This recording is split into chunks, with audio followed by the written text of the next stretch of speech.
In the previous tutorial, /posts/go tutorial Goroutines/ you learned about Goroutines. But Goroutines alone are not enough. They need a way to communicate. That is what channels are for. Let's break it down.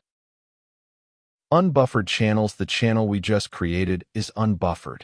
This means the sender blocks until someone receives. The receiver blocks until someone sends output.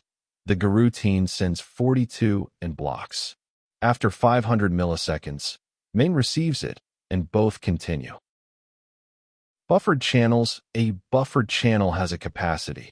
Sends only block when the buffer is full. Receives only block when the buffer is empty. Output. Use buffered channels when the sender and receiver work at different speeds.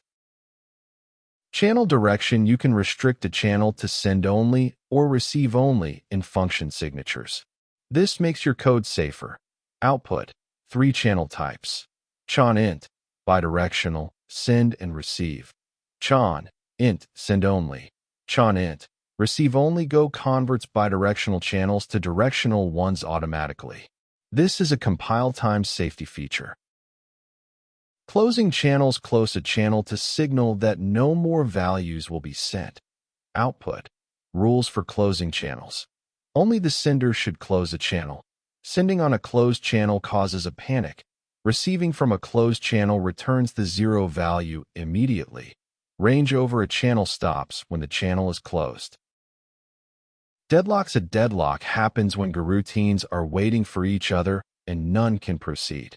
Go detects simple deadlocks at runtime. Output. Common causes of deadlocks. Solution. Always make sure every send has a receiver and close channels when done sending. Pattern. Generator. A generator is a function that returns a receive-only channel. It produces values in a Goroutine. Output. The generator pattern is clean. The caller just ranges over the channel. Pattern. Pipeline. A pipeline connects multiple stages with channels. Each stage is a Goroutine. Output. Each stage runs in its own Goroutine. Data flows through channels from one stage to the next. A complete example here is a practical example, a concurrent task processor. This example shows a common pattern. Multiple workers reading tasks from a channel and writing results to another channel. You will see this pattern often in production Go code. Common mistakes. 1. Sending on a closed channel. Only close a channel from the sender side.